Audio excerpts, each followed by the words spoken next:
जो भी मनुष्य भगवान श्री कृष्ण के इन 30 सर्वश्रेष्ठ उपदेशों को अपने जीवन में धारण कर लेता है, वो हमेशा सुख और शांति के साथ जीता है। ना कभी उसका मन शांत होता है, ना ही उसे कोई भी बात सताती है, ना ही उसे कोई भी चिंता सताती है।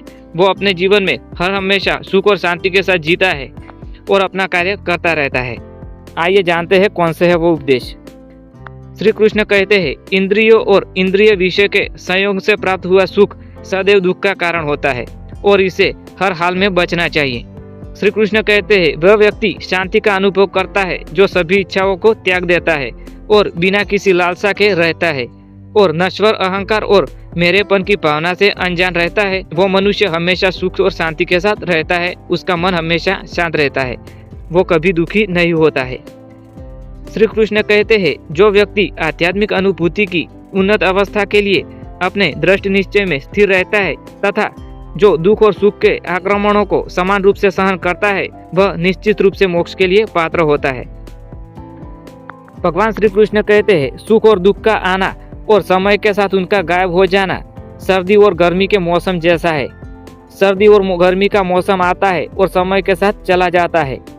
वे बोध की भावना से उत्पन्न होते हैं और व्यक्ति को उन्हें बिना विचलित हुए सहन करना सीखना होता है। श्री कृष्ण कहते हैं, खुशी एक मन की स्थिति है और इसका बाहरी दुनिया से कोई संबंध नहीं होता है। श्री कृष्ण कहते हैं, सहज विवेक से युक्त, धैर्य से युक्त मन को आत्मा में लीन करके मन और समस्त विचारों को अनुभव करने वाला योगी धीरे धीरे शांति को प्राप्त करता है, शांति उसे प्राप्त हो जाती है। श्री कृष्ण कहते हैं, एक उपहार तभी शुद्ध होता है जब वह दिल से दिया जाता है और सही व्यक्ति को दिया जाता है, सही जगह पर दिया जाता है और उसके बदले में हम कोई भी अपेक्षा नहीं करते हैं, तभी आपका दिया हुआ उपहार शुद्ध होता है। श्री कृष्ण कहते हैं, मनुष्य अपने विश्वासों से बनता है, जैसा वह विश्वास करता है वैसा ही वह बनता है। श्री कृष्ण कहते हैं, वह मुझे प्रिय है जो सुख के पीछे नहीं भागता है, दुख से दूर नहीं भागता है, शोक नहीं करता है, वासना नहीं करता है, बल्कि चीजों को जैसा होता है वैसा ही सहन कर लेता है, वैसा ही आने देता है और वैसा जाने देता है। श्री कृष्ण कहते हैं, जो होता है अच्छे के लिए ही होता है। जो सुख दीर्घ अभ्यास से प्राप्त होता है वो दुखों का अंत कर देता है। अभ्यास एक ऐसा कार्य है जो पहले विष के समान लगता है किंतु बाद में अमृत के समान हो जाता है। वह सुख मन की शांति से उत्पन्न होता है। श्री कृष्ण कहते हैं, जो संदेह करता है उसके लिए न तो यह लोक है, न परलोक है और न कहीं और लोक है।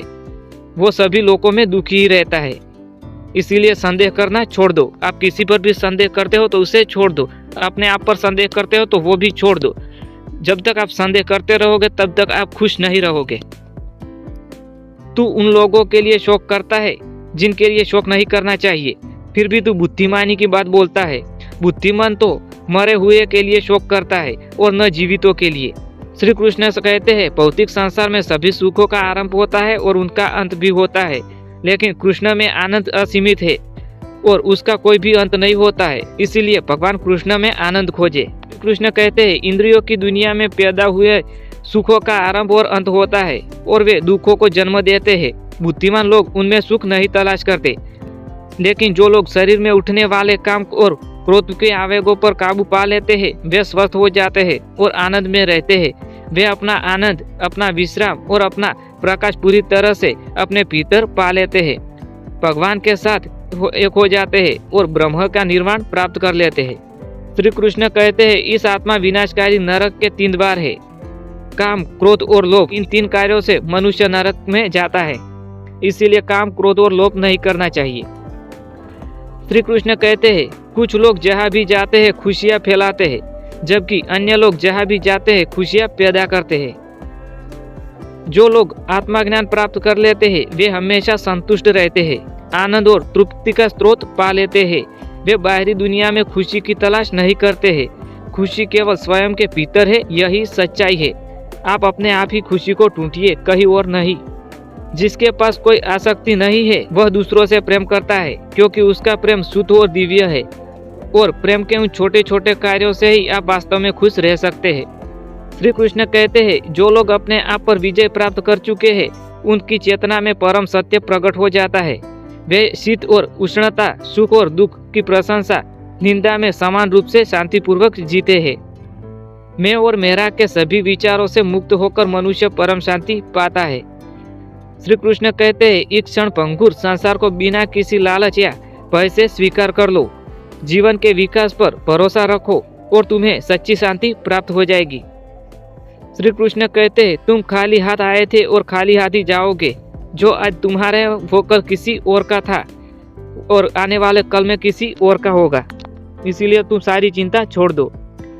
श्री कृष्ण कहते हैं, जो व्यक्ति सुख और दुख से विचलित नहीं होता है तथा दोनों परिस्थितियों में स्थिर रहता है, वह निश्चित रूप से मोक्ष को प्राप्त कर लेता है। श्री कृष्ण कहते हैं, खुशी आत्मा की है। आत्मा को कभी टुकड़े टुकड़े नहीं किए जा सकते, न ही आग से जलाया जा सकता है, न ही पानी से गीला किया जा सकता है, न ही हवा से उसे सुखाया जाता है। अपने लिए इसे आसान बनाए, व्यवस्थित रहे और वर्तमान में जिए। आपका दिन प्रतिदिन गतिविधियां आपकी खुशी को नहीं छीन सकती है। श्री कृष्ण कहते हैं, धीरे धीरे धैर्य और बार बार प्रयास से मन स्वयं पर स्थिर हो जाता है। श्री कृष्ण कहते हैं, हमें सुख या दुख, सर्दी या गर्मी जैसे द्वंद्वों के प्रति सहनशीलता सीखनी चाहिए और ऐसे द्वंद्वों को सहन करने के लिए लाभ और हानि की चिंता से मुक्त हो जाना चाहिए। श्री कृष्ण कहते हैं, जिनकी इंद्रियां वश में नहीं है, उन्हें न तो आत्मज्ञान प्राप्त होता है न आत्मबोध प्राप्त होता है। उन्हें आत्मबोध के बिना शांति नहीं मिलती है। शांति के बिना सुख नहीं हो सकता। श्री कृष्ण कहते हैं, अपना काम हमेशा दूसरों के कल्याण को ध्यान में रखकर करो। क्रोध से मोह उत्पन्न होता है, मोह से मन मोहग्रस्त होता है, मन मोहग्रस्त होने पर तर्क नष्ट हो जाता है, तर्क नष्ट हो जाने पर मनुष्य नीचे गिर जाता है।